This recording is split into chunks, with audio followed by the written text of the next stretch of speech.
What up, you guys? Welcome to Pro Publications YouTube channel. Today I wanted to share with you guys a movie that I made, in a sense. And in working on this video, I've learned a lot of points about AI that I want to share. For one, I think that AI reinforces the status quo.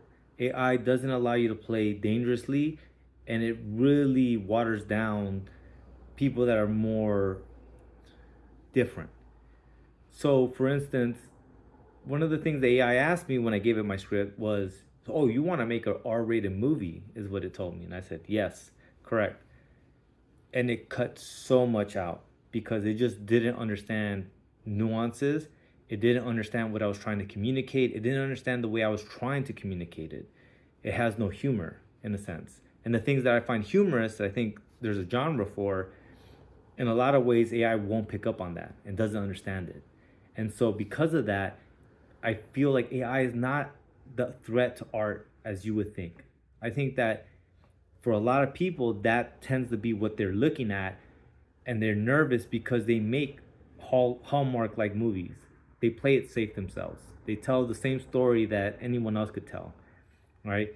They're writing the formula scripts that Netflix wants to publish, right? They're writing the formula scripts that DC and Marvel are okay with. But the minute you do something that in and of itself is very different and very strange, like AI can't touch you. It only touches safe artists, right? So like if you're making mainstream McDonald's art, you might have something to worry about.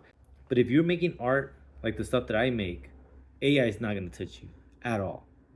All right. So to begin with, there was some stuff I had to do, right? Because my script as it was written was a very different narrative structure, and it was something that AI just can't do at the time. So what I ended up doing was I retooled my script in order to be more of a mockumentary type script. So it was more of, I looked at my script and I said, okay, if this was a real life event, like how would that documentary look like? And so then I rewrote the script to fit that model, which I thought, looking at what AI could do, I thought that was something that it probably could do justice, not realizing all the creative liberties it was going to take with my script. After that, I want to talk about what app I use. I use an app called InVideo AI. So let me go ahead and give you guys the information on InVideo real quick.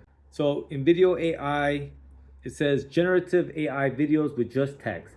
Transform your imagination into eye-catching videos. Stand out, succeed, and create content that's ready to share and built to stand out. And that's all it is, right? It's a text to video generator. And for the most part, it works pretty good. I enjoyed it. And this idea was spawned in me when I was doing those daily short uploads of like the Bigfoot and all this other stuff that Feral Comics was being banned by Darth Vader and all that. And I saw the potential to be humorous with it. And that's when the idea sparked. Like I said, what would happen if I gave it one of my 5 scripts, right? Because I'm sitting on 5 scripts that I've written and I like. And, you know, I retool them every so often. But like for the most part, those are projects that eventually I want to get to. And I thought to myself, what would AI do with one of these scripts? And so then I picked the one that I was the most comfortable with handing it over to AI, because I do fear that there's this whole idea of like, once you give it to AI, it belongs to everybody. And I'm definitely for the decentralization of like all information and stuff. Like I'm for that. But what I'm not okay with is then a private company profiting off of it, right? Like if that's the case, then I should retain some of that profit. But nonetheless, that's where this idea kind of spawned of like, let me see what happens when I gave AI my script. And so now with that being said, I want to kind of do like a director's commentary on like what AI did versus what I wrote. You know what I mean? So that way you guys can see all the limitations that AI brings to storytelling, to art. You know what I mean? Like I said, like AI doesn't know how to make bold decisions. AI doesn't understand nuances and texture to the story. And I think that this experience, that this experiment that I did with AI is a clear indicator of that. So with that being said, let's go ahead and watch the movie. And like I said, I'm going to be cutting in and out to just kind of give some more information about what I was doing versus what AI decided to do. All right. So here you go, you guys. You know that feeling?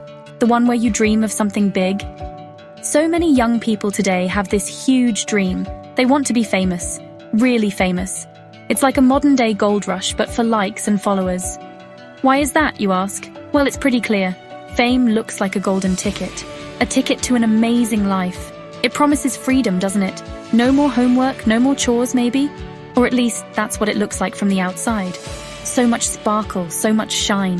Think about it. Being famous means people know you. They recognize your face, your voice, your style. Imagine walking down the street and people want your picture. That kind of recognition can feel really good, super validating. It's like the whole world is giving you a high five. And then there's the idea of avoiding the usual path, the traditional job, the office, the daily grind. Who wouldn't want to skip that if they could? Especially when you see influencers seemingly living a perpetual vacation. This appeal is strong, especially for a generation that grew up online. They've seen others do it. They've seen ordinary people become stars. It makes the dream feel so close, so attainable, like it's just one viral video away. This isn't like old Hollywood, needing an agent and a lucky break. Now, all you need is a phone and an idea, or so it seems. The promise of creating your own destiny is incredibly powerful. It's about being the boss of your own exciting, shiny life. And who doesn't want to be their own boss?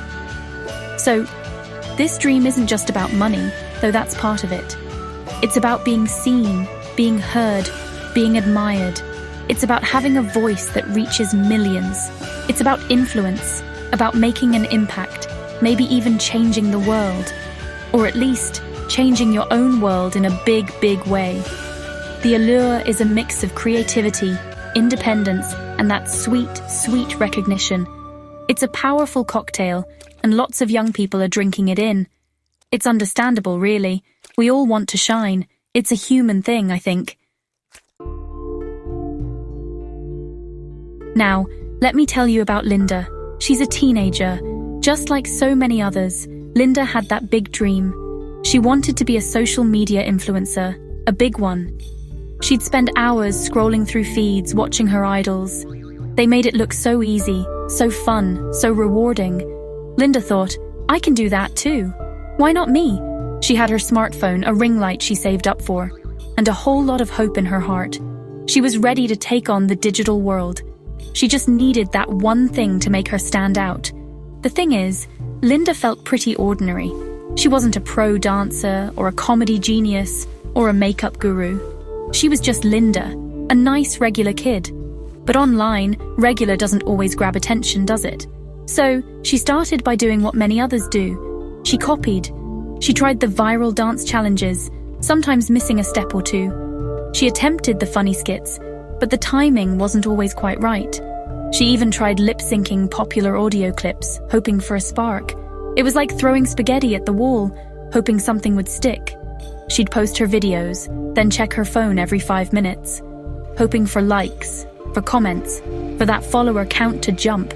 But mostly it was just crickets, a few views here and there, maybe a nice comment from her mom or her best friend, but not the explosion of fame she was hoping for, not even close. It was tough, really tough. She put her heart into it, trying to keep up with every new trend, from fashion hauls with clothes she bought with her allowance, to day in the life vlogs, but nothing seemed to break through the noise. Linda's dream wasn't just about being famous for fame's sake. She wanted to connect, to share, to feel like she mattered. She saw influencers with these huge communities, all loving them, and she wanted a piece of that connection, that belonging. She imagined brand deals, exciting events, and a life less ordinary. But the reality was a lot of effort for very little reward. Her follower count stayed stubbornly low. Her videos got lost in the ocean of other hopefuls. It was a lonely path, more challenging than she ever imagined. Still, she kept trying because that dream was bright. So Linda kept at it, day after day. She'd research trending hashtags, trying to catch the wave. She'd spend hours editing, choosing the perfect filter, the right music. It was like a full-time job, but without the paycheck, or the recognition. She'd reach out to other, slightly bigger creators for collaborations. Hey, love your stuff. Want to make a video together? Most of the time, her messages went unread, or she'd get a polite no thanks. It felt like knocking on 100 doors, and none of them opening. The online world can be a very crowded place, you know? It's hard to get your voice heard above all the chatter. She tried different niches. One week it was DIY crafts. The next, she attempted to bake complicated cakes she saw online. Let's just say the results were often more funny than fabulous. But even the funny mishaps didn't quite go viral. She saw others, who started around the same time as her, gain traction. And she'd wonder, what am I doing wrong? What do they have that I don't? It's a tough question to ask yourself, especially when you're young. The comparison game online is brutal. It really is. It can make you doubt everything about yourself. The pressure to be perfect, to be constantly on, was immense. Every post had to be just right, every caption carefully crafted. It was exhausting. And the disappointment was a heavy weight. She'd pour her creativity and energy into a video, truly believing this is the one, only to see it get a handful of views. It was disheartening. She started to feel invisible, like she was shouting into the void. The dream of freedom and fun was starting to feel like a lot of work, and a lot of heartache too. It's a side of influencing that isn't often shown in the glossy posts. Her friends noticed she was spending more and more time on her phone, less time hanging out, less time just being a teenager. She was chasing something that felt further away with each attempt. The algorithm, that mysterious force that rules social media, seemed to ignore her. No matter how hard she tried to crack the code, she remained on the fringes. This struggle is real for so many aspiring creators. It's a testament to how challenging it is to truly stand out, and how much resilience you need to keep going. Linda was learning this the hard way, every single day. The glitter was definitely starting to fade. So that first iteration, right? There's a lot of things that I need to mention. To begin with, my initial statement is a very anti-capitalist statement. It's this idea that people dread work, and so the allure of influencer lifestyle is that you're ultimately just paid to live, which is what we all want to do, right? There's so many things that we would like to do, but we're not able to because we always live like underneath all these financial constraints. And it completely gutted that. It focused more on like this bubbly like sales pitch of like why society has influencers, and like this like pro-capitalist like industrial kind of like mentality of like we should all just be really like these worker bees. And it's like completely gutted this idea of like that's the charm of that lifestyle, is that you ultimately are being paid to live the way you would live regardless of it. And again, that's one aspect that they pulled away from. Another aspect that the script talks about that they're not hitting on is like how ultimately humans are very similar. So in the sense of how newspapers used to be a way for people to like disconnect from society sometimes, and like there'll be images of people reading newspapers and not communicating with each other, and now that's become phones. This was my argument of ultimately what people used to do for money, right? Like, and some of it seemed kind of shisty and shady because the story turns for the worst. But like this idea that like, you know, human beings are always going to be like these shady, greedy individuals that want freedom and liberty at any means, right? And so that even the social media thing begins to get corrupted, right? Something that you would think is not very criminal, like you start realizing that even there, because there's money, there's going to be a criminal element coming into it. That's also something that I feel that the AI kind of pulled out. But you guys are going to just, well, let's keep watching. Then, something happened that made things even worse. Much worse. Linda made a video, a heartfelt one, talking about her dreams. She was vulnerable, open, and just being herself. She hoped it would connect with people. But a much bigger, more established influencer saw it. And this influencer, well, they decided to make fun of her. They stitched her video, added cruel commentary, and mocked her sincerity. They twisted her words, made her look foolish to their millions of followers. It was mean, just plain mean, and it spread like wildfire. Suddenly, Linda wasn't invisible anymore, but not in the way she wanted. The bigger influencer's fans piled on, her comment section filled with hateful messages, awful things. People called her names, made fun of her appearance, her voice.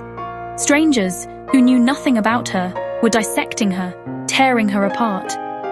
It was a digital mob, and Linda was their target.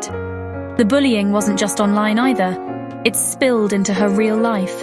Kids at school had seen the viral mocking video. They started whispering, pointing, and laughing in the hallways. Her phone, once a tool for her dreams, became a source of dread. She felt humiliated, ashamed, and so incredibly alone. The dream of being a beloved influencer felt like a cruel joke.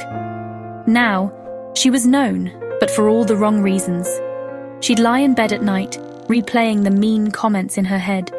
Each word felt like a tiny paper cut, stinging and painful. Her confidence, already fragile from her struggles, just shattered. She started to believe the horrible things people were saying. Maybe I am a loser. Maybe I am stupid. It's amazing how powerful words can be, especially when they're cruel, and when they come from so many directions at once. Online bullying is a special kind of awful. It follows you everywhere. It's on your phone, in your room, with you 24/7. There's no escape. You can't just walk away from it like you might on a playground. And the anonymity of the internet can make people so much braver in their cruelty. Linda stopped posting videos. She barely even wanted to look at her phone. The joy she once found in creating was completely gone, replaced by fear, anxiety, and a deep, deep sadness. This was the dark side of seeking fame online, and it was hitting Linda with full force. It was a lot to handle. You know, Linda wasn't completely alone, even if it felt that way sometimes. I was always there for her. I mean, I tried to be her rock. Loyalty is just, it's everything to me. And seeing her in pain, it made me so angry. Like, really angry. Those people are just jealous trolls, Linda. I tell her all the time. They hide behind their keyboards. They don't know you. You're amazing. I tried to distract her, remind her there's life outside of screens. I'd show up with ice cream and silly movies, whatever it took. And if anyone at school dared to tease her, I'd defend her, no question. I believed in Linda, even when she couldn't believe in herself. That's what friends do. Honestly, we all need a friend like that in our lives. And then, well, there was me, Mark. I guess I was more of a pragmatic observer. I wasn't mean, but I just saw things, pretty matter-of-factly. Well, that influencer who mocked you, they get views from drama, I'd say. It's kind of how the internet works sometimes. Outrage gets clicks. I wasn't excusing the bullying or anything, not at all. I just tried to explain the cold mechanics behind it. I thought Linda had been a bit naive to be so open online. You put yourself out there, you risk getting hurt, I told her, not trying to be harsh or anything. It's a tough truth maybe, but that's just how I see it. The internet is kind of a wild west. And then there was Miss Evans, the school counselor, a thoughtful outsider in all this. She saw so many students struggling with online pressures. Social media can be a wonderful tool for connection, she'd often say. But it can also be a breeding ground for comparison and cruelty. She talked about how, a young person's identity is still forming, and how negative feedback online can feel incredibly personal and damaging. Miss Evans worried about the constant chase for validation through likes and views. Self-worth shouldn't be measured by your follower count, she'd advise. She really tried to help me see the bigger picture, to understand that my value wasn't tied to my online persona. These different viewpoints, they all kind of swirled around me. My friends' unwavering support, Mark's realism, Miss Evans's gentle concern. They highlighted different sides of what I was going through. The loyalty of friendship, the harsh realities of online engagement, and the psychological impact of it all. I was caught in the middle, just trying to make sense of it, trying to find a way through the hurt and confusion. It really showed how one online incident can ripple through a young person's entire world. Everyone had an opinion, a thought, a piece of advice. All right, you guys, here we go again, right? So the script is ultimately, she starts looking at like what she can do to become like successful at this influencer world. And going back to that initial theme of like this criminal element comes in, she starts kind of going through like, what do you call it? Like prankster YouTube channels where like they harm and harass people. Another one that she goes through that was in the script that AI said, no, we're not going to talk about that, was that lady, and this is a true story, but there was a lady who ultimately, I guess, got her channel banned or something like that, but her channel revolved around her showering her little child in bathing suits on the internet, and it was filled with fucking pedals, filled with them.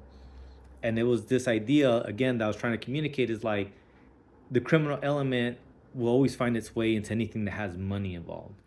And that was the point I was trying to make. And ultimately, in this section of the script, that character is trying to figure out, like, what is she willing to do for money, right? Like, what is her limit? What is her boundary? And she comes up with a plan.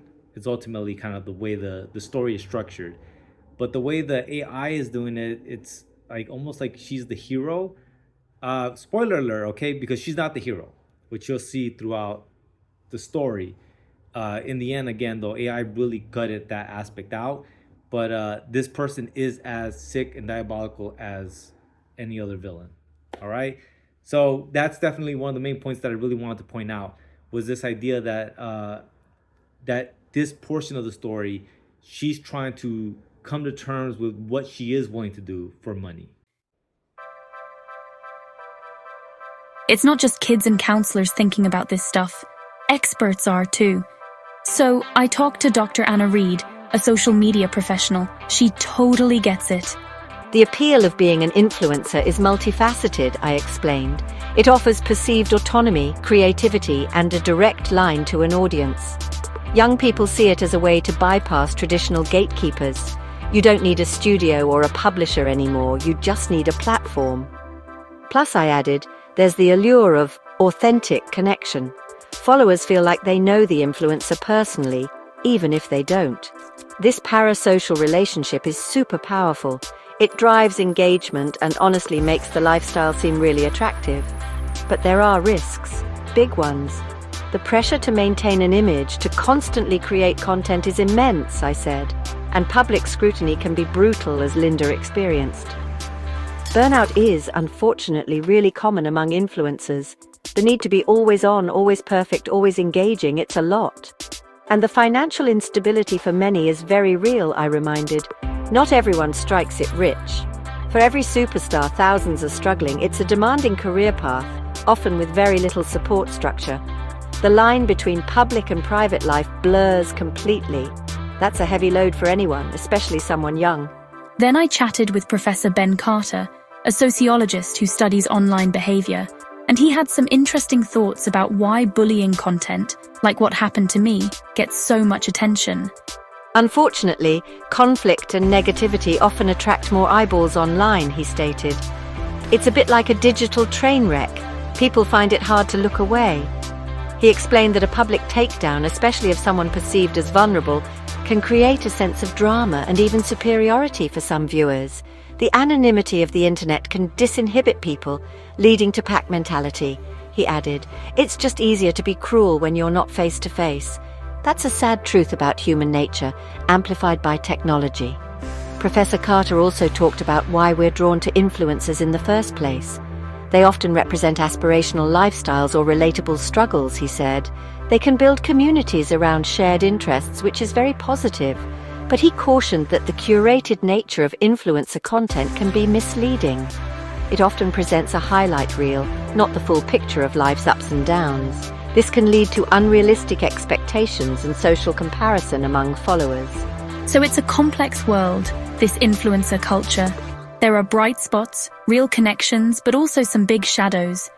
And understanding both sides is honestly really important, especially for those of us, like me, trying to navigate its tricky waters. When Linda was at her lowest, her family was there. Thank goodness for family. Her parents were worried, really worried. They saw their bright girl fading. They felt helpless at first, unsure how to fight this invisible online enemy. How do you protect your child from thousands of faceless bullies? They tried talking to her, reassuring her of her worth. They encouraged her to take a break from social media altogether. Her mum would make her favorite meals. Her dad would suggest family outings. Small gestures of love, trying to build a shield around her. It's what parents do, isn't it? They try to fix things, even when the problem feels too big and too new. But it was Linda's grandpa, Michael, who really connected with her. He was an old-school kind of guy, strong, quiet, with a big heart. He'd seen Linda's spark dim, and it broke his heart. He wasn't a tech guy. He barely knew what an influencer was. But he knew pain when he saw it, and he knew his granddaughter. He sat with her, not always talking, just being present. He'd tell her stories from his own life, times when he faced setbacks. Life throws punches, Lindy Lou. The trick is learning to duck and then, when you're ready, learning to throw a few gentle ones back your own way. Grandpa Michael had his own past struggles. He'd faced hardship when he was younger. He'd lost a business, faced disappointments, but he'd always found his way through. He understood resilience, not as a buzzword, but as a way of living. He saw a bit of himself in Linda's current despair. He didn't dismiss her pain or tell her to just get over it. He validated it. He understood that this online world, though strange to him, was very real to her, and the hurt it caused was just as real. His quiet strength was a comfort, his unwavering belief in her, a lifeline. He reminded her of who she was before all this, kind, creative, funny. Slowly, with his gentle encouragement, Linda started to open up to him. She told him about the videos, the mean comments, the shame. He listened patiently, his weathered face full of empathy. He didn't offer quick fixes, but he offered perspective. Those folks online, they don't define you. Only you get to do that. Your heart, your actions, that's what defines you. He helped her see that her worth wasn't tied to likes or followers. It was inherent. It was hers. Family. They can be the anchor in the stormiest seas, can't they? Linda was lucky to have that anchor in her grandpa. Alright guys, this is where the story completely gets watered down. So in my script, this character gets out of prison and is crashing at their place. And it's this character that automatically realizes like, oh, my granddaughter, this is a hustle for her. Like she's trying to make money off of this. And so then he starts talking to her, like, how do I help you? And some of the content that starts to go viral, which it does touch upon, which is the next section coming up, but is like they start talking about prison, they start talking about prison rules, they start talking about the way you should carry yourself. And then some of it is also that he hasn't watched so many movies that they start watching movies together. Now, I want you to keep in mind, there's actually this really clever scene. I think it's clever because it plays off this trope of like, they go and they watch Godfather together and they review it. And then this is the video that goes viral, is the grandfather explaining to his granddaughter why Michael had to kill Fredo. And it ties into later into the script, but they gutted that whole thing out. Like, he is not a character that just got out of prison. He is not someone that's trying to learn and understand like how the society functions now, right? Because once again, they gutted that whole portion of it out. But this man's been in prison for like 20 something years in the script. And some of the funny stuff in the script is that the granddaughter's trying to figure out why he was in prison for so long, and he doesn't want to say. And you never know until the ending of the script.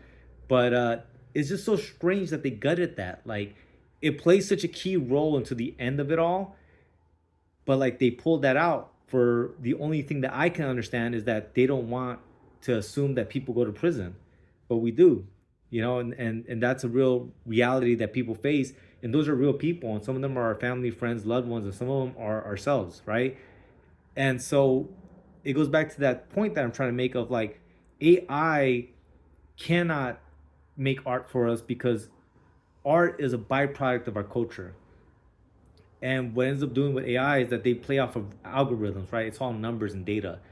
But like that very nuanced experience, that's why we go to the films, right? Like we go to watch, to see, to feel a different side of humanity, a side that we would not feel in our day-to-day life.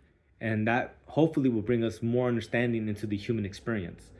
And because it picks and chooses what is or isn't valid, and because it's all based off of algorithms, AI will always leave room for human art because we are more contextual and more nuanced than AI will ever be. With her family's love and especially her grandpa's quiet wisdom, Linda began to heal. It wasn't overnight. Oh no, healing takes time, baby steps. She started by focusing on things away from the screen. She rediscovered her love for drawing, something she'd neglected. She went for walks in nature, feeling the sun on her face. Little things, but they made a big difference. She started a journal, writing down her feelings, her thoughts. It was a way to process the hurt, to understand it a little better. She was rebuilding her confidence from the inside out, not for an audience, but for herself. That was key. Her grandpa encouraged her to focus on her well-being. A healthy mind needs a healthy body and a happy spirit. They started taking short walks together in the park. He'd point out birds, tell her about different trees, simple joys. She started eating better, sleeping more regularly. These weren't about creating content for a wellness journey online. This was real life. This was Linda taking care of Linda. She slowly detached her self-worth from the online validation she'd craved. It was a shift in perspective, a crucial one. She was realizing her value existed independently of any screen. She even started documenting her progress, but privately at first. Not for views, but as a personal record of her journey back to herself. She'd take photos of her drawings, or write about small victories, like feeling brave enough to go to a school event without hiding, or laughing genuinely with her friend Sarah again. These moments were her new metrics of success. She was learning that resilience isn't about never falling. It's about getting back up, however wobbly you might feel. And she was getting up, slowly but surely. Her inner spark, the one that had dimmed, was beginning to glow again. One day, her grandpa saw her sketching him while he napped. He chuckled when he woke up and saw the drawing. Not bad, Lindy Lou. You've got a good eye. It was a small moment, but it sparked an idea. A tiny, unexpected idea that would change things again. But this time, in a much, much better way. Linda was finding her footing, rediscovering her passions. And most importantly, she was learning to like herself again. That's the best comeback story of all, isn't it? The journey back to you.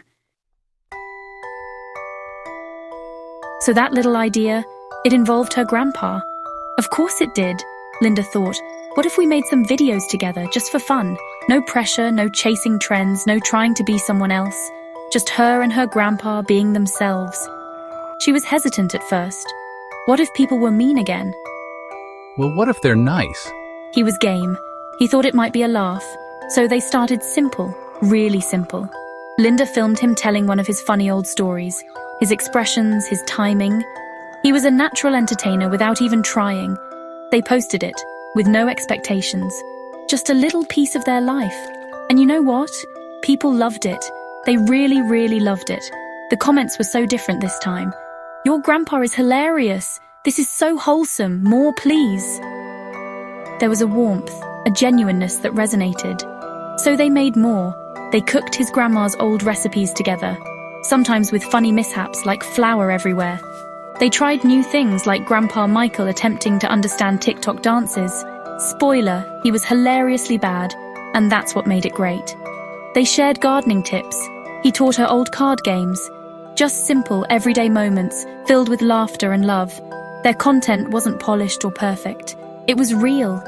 It showed a beautiful, authentic connection between generations. People were tired of overly curated perfection. They craved something genuine. And Linda and her grandpa delivered that in spades. Their videos started to get shared. A lot. Suddenly, Linda's follower count was climbing. But for a totally different reason. It wasn't about her trying to be an influencer. It was about people falling in love with this heartwarming duo. The supportive comments far outweighed any negativity. It was like the internet was giving them a big, warm hug. They made videos about his life lessons, told with humor and wisdom. They did Kwandas where Grandpa gave surprisingly good advice on modern problems. They even did a Grandpa reacts to current pop songs. His face was priceless. Each video was a little slice of joy, a reminder of what truly matters. The fame that Linda had once chased so desperately was now finding her, but it felt different. It wasn't about her alone, it was about them. And it wasn't built on trends, but on something much more solid. Authenticity, family, and a whole lot of shared laughter. She was happy, truly happy. And so was Grandpa Michael. He was just enjoying spending time with his Lindy. So you see, it continuously keeps saying wholesome, and it gives you this idea of like this wholesome family. But like in the script, some of the stuff is like she asks him like, "Oh, someone so and so writes in and says this thing is occurring. What should she do?" And the grandpa, there's one where he's like, "She should punch her," and the granddaughter's like, "What? Like that's not a good recommendation, Grandpa." And he's like, "Fuck yeah! Like this person deserves to get punched in the face for that." And then there's another one, and he's like, "That deserves a shiv. Like that person needs to stab that person." And the character's like, "Grandpa, like what the hell?"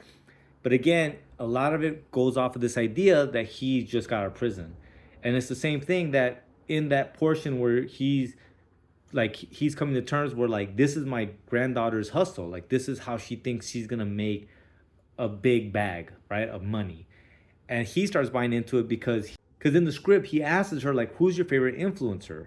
And she starts naming names, but they're attached to this whole like family structure. And so then he's the one that pitches her the idea like, let's do this hustle, but let's do it together like a family. And so once again, building off of like the prior cues, The Godfather is this idea of a family kind of business, right? All these things as well play a part into the overall conclusion of the movie, the way I understand writing scripts and storytelling, right? Like it all has to play a part and lead into, that third act. And AI, for some reason, pulls all that out, right? Another part of the script that's funny as shit to me is the part about icing. He explains to her what icing is in prison, and that plays a part towards the third act as well. But all right, you guys, let's go ahead and we're at the tail end of it already. So I can't wait to just destroy AI for the way it destroyed the third act. Lou. So why did Linda and her grandpa's videos take off like that? Experts, like our friend Dr. Anya Sharma, weighed in again. Their content is a breath of fresh air. In a digital landscape often saturated with artifice, their authenticity is magnetic. She explained that intergenerational content has a unique appeal. It bridges gaps, fosters understanding, and often evokes nostalgia. People see their own grandparents or the grandparents they wish they had.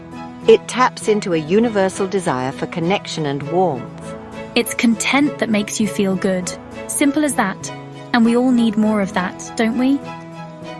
Professor Carter, the sociologist, also saw clear reasons for their success. They project positivity and genuine affection, which is highly appealing.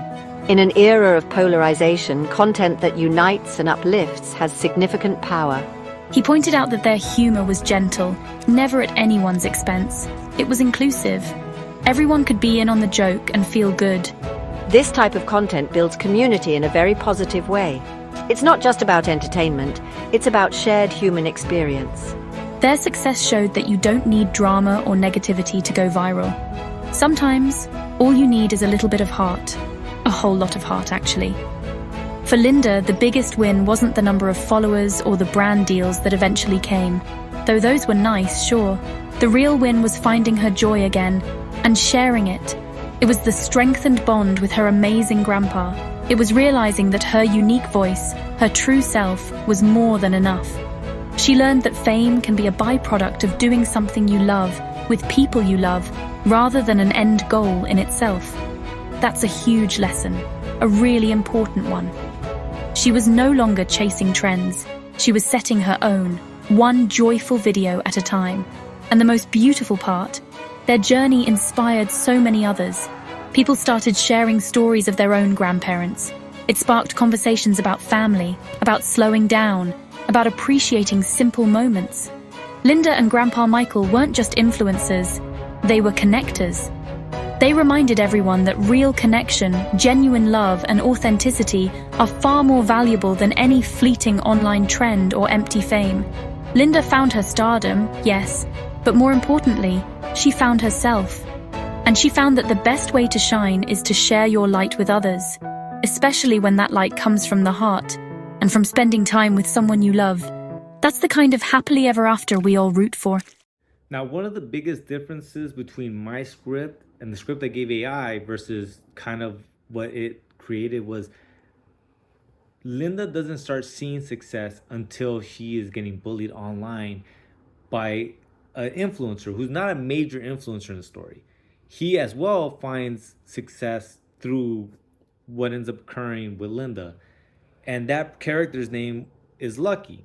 Named him after my pup because I want to immortalize my puppy.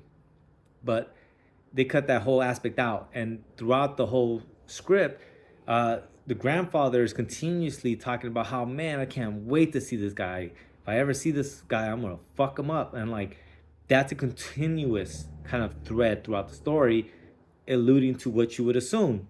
They're going to bump into each other and there's going to be a fight. And I don't know why it didn't want to communicate about the prankster. And they do reaction videos to the prankster and things like that in the script. And it's this idea that like the grandfather can't stand this son of a gun and can't wait to beat the shit out of him, ultimately. And they gutted all that out of the script. This last portion is their view of like my third act.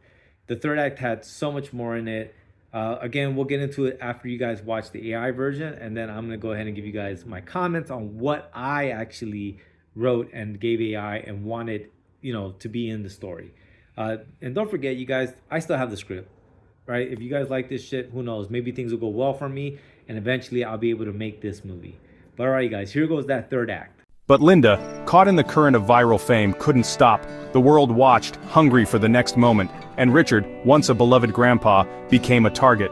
The cost of going viral was about to become devastatingly clear. The show was no longer theirs, it belonged to the crowd. Lindy, maybe we could take a break from the videos. But for Richard, the jeers felt real. The laughter sounded like a threat. The game was no longer fun, not for him. The warmth was gone, replaced by a cold, insatiable demand for more. Richard's dignity was slipping away, one video at a time. He's just an old man. I thought he knew it was all a show. But the line between fun and cruelty blurred. The audience changed. Trolls and bullies appeared, mocking Richard's age and confusion. The comments turned cruel, daring Linda to go further. It's just a joke, Grandpa. Everyone's loving it. The pranks began, fake spiders, salt in the sugar bowl. Richard played along, his grumbles delighting fans. Each video pushed the boundaries further. Okay, Grandpa, trust me. This next one's gonna be hilarious. But the internet's appetite is endless. Linda felt the pressure to keep things fresh. The algorithm demanded more. Drama, conflict, extremes. Grandpa, they want more. The numbers keep going up. For a while it was beautiful, a bond between generations shared with the world. Richard enjoyed the attention, the recognition at the grocery store. Never thought eating a bug would get me famous, Lindy. Linda curated their content, Richard trying new foods, reacting to music, sharing old-fashioned wisdom. The comments poured in, adoration, nostalgia, warmth. Grandpa, everyone loves you. Look at these comments. Protect this man at all costs. Their first video was innocent, Richard clumsily attempting a dance, his laughter infectious. Linda posted it, the internet fell in love. Grandpa Grumbles went viral, millions watched. Grandpa, try the dance one more time, just like I showed you. It all started with a simple video. Linda, 19, filming her gentle, 82-year-old grandfather, Richard Peterson. He was a retired postal worker, content in his garden and armchair, oblivious to the world of likes and shares. But Linda saw a star in him. The line between content and cruelty was about to vanish. The algorithm demanded a sacrifice. And Linda, blinded by the promise of fame, was ready to deliver. Richard's world was about to shatter. The crowd was watching, and no one was safe. Just a little more to the left, Grandpa. Look surprised. As they neared the restrooms, Linda checked her phone. The chaos crew was in position. The stage was set. Richard had no idea what was coming. The audience was waiting, hungry for spectacle. Richard, weary and confused, was about to become the main event. It'll be funny, Grandpa. You're tough, you can take a joke. Linda ignored his plea, focused on her phone, chasing the next viral hit. She'd arranged a collaboration with the Chaos Crew, a prank channel known for cruelty. Lindy, can we maybe not do a video today? I'm just a bit tired. Richard was tired, withdrawn, his spark gone. He shuffled behind Linda, clutching the cart, a silent participant in a spectacle he no longer understood. Okay, Grandpa. Today's just a quick one. Grumble about the cereal prices. The day it all unraveled was a Wednesday at Walmart. Linda and Richard were there for another video. Just content, nothing more. She did nothing, caught between horror and the lure of viral success. In that moment, she was no longer a granddaughter, just a content creator. The tragedy was in motion. Richard's dignity was gone, stripped away for entertainment. The world watched, hungry for more. The line had been crossed, and there was no going back. The cost of fame was about to be paid in blood. Oh my god, this is crazy. Outside, Linda watched the numbers climb, her own camera rolling. What's wrong, Grandpa? Can't take a joke? This is the price of fame. The livestream's comments were a blur of cruelty. Richard, trapped and humiliated, tried to shield himself. Please, just leave me alone. They taunted Richard, cornered him, mocked his age and confusion. Chaos Crew, we found Grandpa Grumbles. Let's see if he's so grumbly in real life. Inside, the Chaos Crew ambushed him, live streaming every second.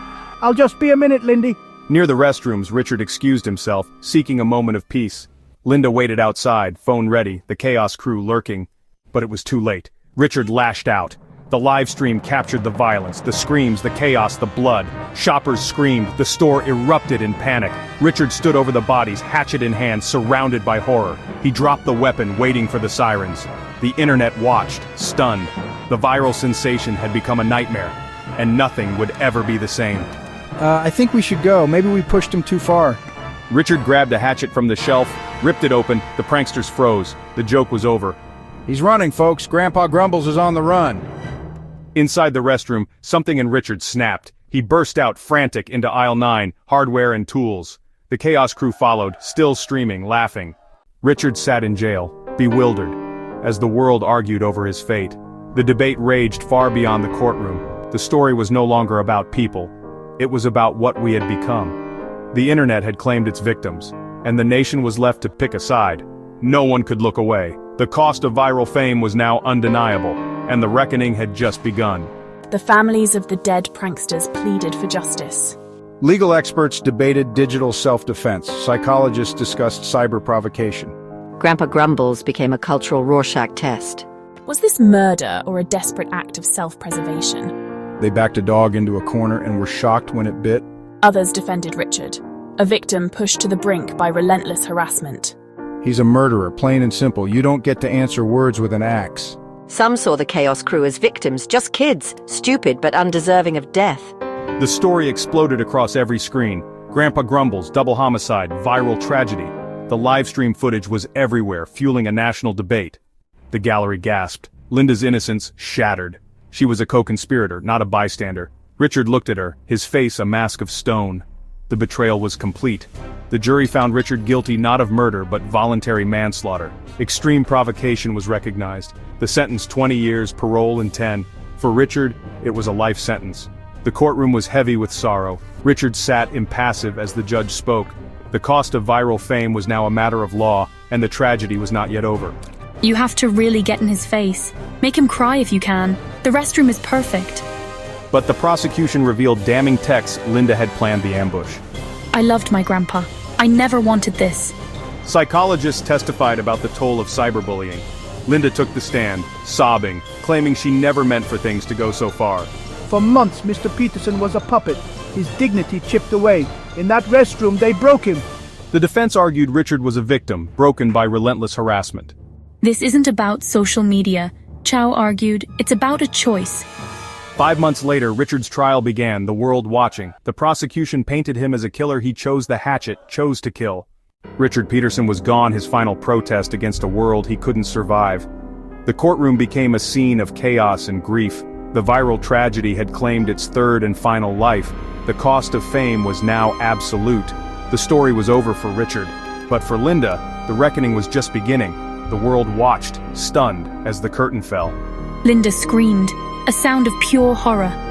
Then, in a final desperate act, Richard lunged, striking his head on the defense table. The crack echoed. He collapsed, motionless. Chaos erupted.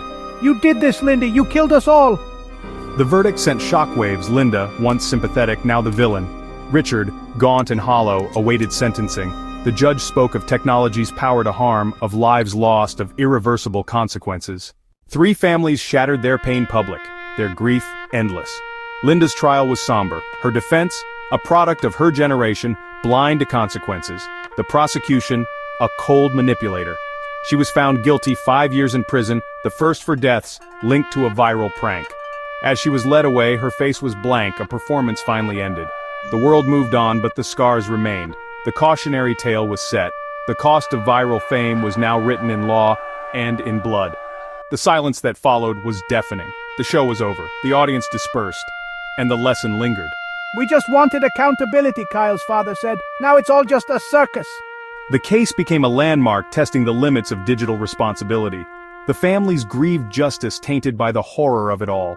While she did not wield the weapon, D.A. Chow said Linda's reckless pursuit of fame lit the fuse. Richard's suicide stunned the nation. The tragedy was complete. Linda was charged not with murder but for orchestrating the events that led to death. The story of Grandpa Grumbles became a modern fable, a warning about the cost of viral fame. It reminds us, behind every viral sensation is a real person with real breaking points. The echoes of that day still reverberate through our feeds. The story is a ghost in the machine, a warning easy to ignore. It asks us to consider the content we consume and the human cost of our entertainment. Richard wanted a quiet life. Linda wanted a viral one. The digital world they built consumed them both. The show is over, the likes have been counted, and the silence that remains is deafening. The law is always chasing technology. Linda's conviction set a precedent. There is a red line. Law schools debated the case. Legislators drafted Grandpa's laws to protect the vulnerable.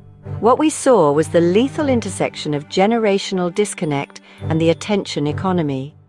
Richard was thrust into a digital arena, his humanity devoured by the algorithm. The Peterson case forced a reckoning. Society confronted the dark side of our digital world. So let me tell you guys my third act. So in the third act, ultimately there is this conversation that ties back to the Godfather idea, right? Where the grandfather has to go to his granddaughter for money. And the granddaughter kind of like gets snippy with him of like, well, we haven't filmed any videos today. I only pay you when we film the videos. And he's kind of like, fuck, like, well, I just want some money to go do my own shit. You know what I mean? Like, I don't want to film today. And she's like, well, if you don't film, you don't get money, you know? And that's why that Godfather portion of it ties is really important, because this idea that the grandfather now is having a hostility towards the granddaughter, right? Because she's controlling the money. She owns the accounts, right? So the money that's being made through these social media things are going to her. And then she's delegating out his portion of it, something that he doesn't like. But he's like, all right, whatever. But that's a side note, right? That leads into the third act. And then beyond that, the third act starts with her purposely food poisoning him so that he would have the runs, and doing it in a way where she feeds him and then takes him to Walmart. And then this is where his stomach blows up. And it was all orchestrated. And the idea was that these folks were going to go in there, the same bulliers from prior, so the Lucky group that AI cut out. But this same prankster group from the beginning of the movie, or the beginning of the script, ultimately come back in the third act for that climax, right? So now they really are going to see each other, right? Because in the second act, you're just watching videos that they made, and then the two characters reacting to those videos. But the third act is finally when they're going to meet up. So they find the grandpa on the toilet. His stomach is blown up, homie. He has hella diarrhea, and he's just fucking shitting like nobody's business, and it fucking stinks, right? Because it's old man poo. And fucking these kids are in there fucking with him while he's going through it. He doesn't know, right? Like, diarrhea can kill an old person, you know? And so he's going through it, and he's like, why are they fucking with me? And he realizes who it is, and he's like, this son of a bitch. And there's a Frank Miller rip in there, right? There's a part in it where he's thinking to himself, he's contemplating like, well, like, what do I do? Like, I don't want to fuck with these fools. I'm not in any state to fight them. I don't feel good. And then there's this Frank Miller rip where he's like, get up, old man. Like, you've done worse than this. You fought in more than this. Like, you stood to greater odds than this. So fucking get yourself together. And this is one of those things of like, the way it's written in the script, there's this idea that like in the beginning, it's a POV shot of him on the toilet, but it's a fisheye. So he feels surrounded by the situation. And then when he gets up and he finally feels like he's in control, it's reversed.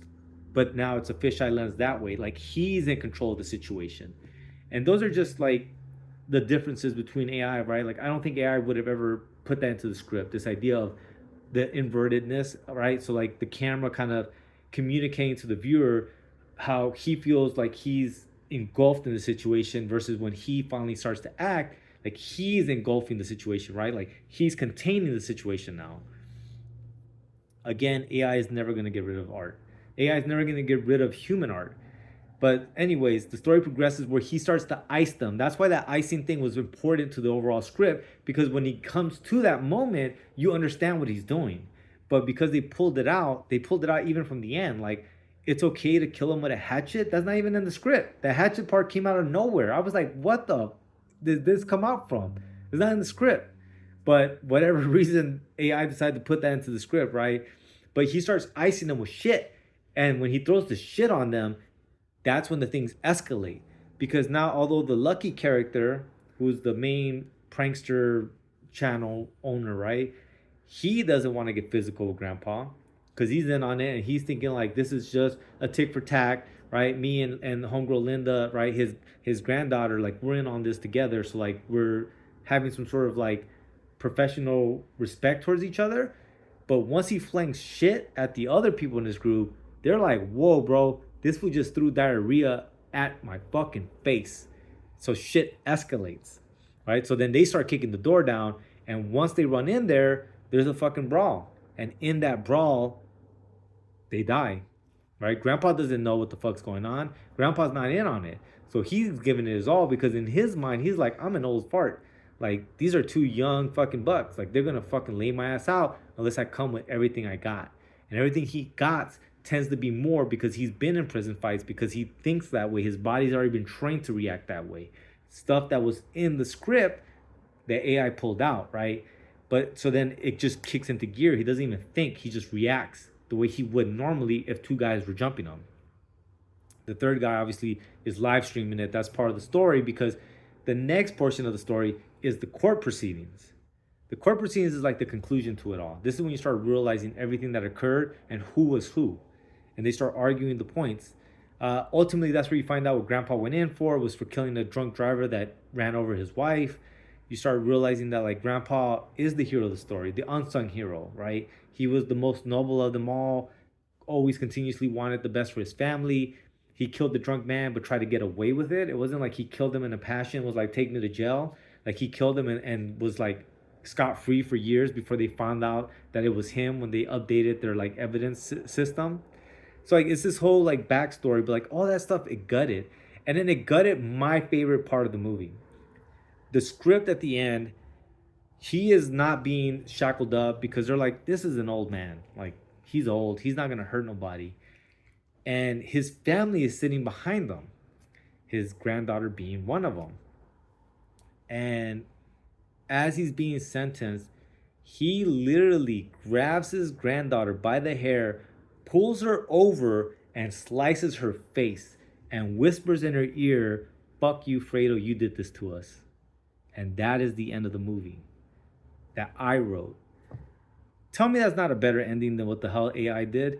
I don't understand why it took so many liberties with my story. I don't get it, but it's fine. I mean, some of that stuff I didn't write in there because it's more for my script. And like I said, I just took all the real story beats and put it kind of in a linear situation and told it, make me a documentary style video with this story. But like it cut so much out of it. Like it cut so much out of it. So much of the nuances that I think make that story really come to life. But I hope you guys enjoyed watching this. I hope you guys feel more at ease with AI. Like AI is a tool for you to use to make things like this, right? AI is never going to take the place of like real creative people because it just can't take those bold stances. It doesn't take those risks that other human beings are willing to take. It does what is safe. It does what is formula only. It doesn't think, like, it doesn't know how to intersect weird shit together. That's what we're here for.